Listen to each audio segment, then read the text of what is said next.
जिस वक्त गाजा की गली गली में इजराइल के बम गिर रहे हैं, जिस वक्त गाजा पर इजराइल की वायुसेना टनों टन बमबारी कर रही है,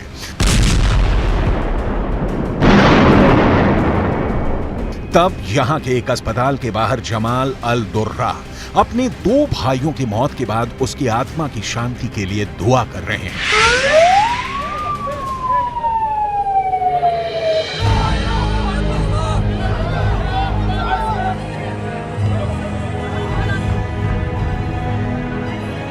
जमाल अल दुर्रा को सिर्फ पूरा गाजा ही नहीं जानता, वो गाजा पर सबसे भयानक हमलों के ऐसे गवाह हैं जिसके आंसू आज भी नहीं सूखे हैं।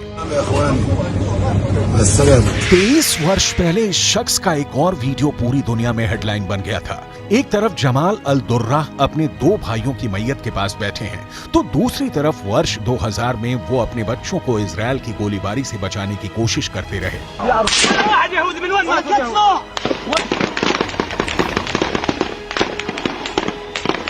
आज इजराइल की बमबारी में जमाल के 2 भाई खत्म हो गए। 23 वर्ष पहले इजराइल की सेना की गोलीबारी में उन्होंने अपने 12 साल के बेटे मोहम्मद दुर्रा को खोया था। तब गाजा पर इजराइल की सेना का कब्जा था। दक्षिण गाजा की सलादीन रोड पर गोलीबारी के बीच वो बेटे के साथ फंस गए थे।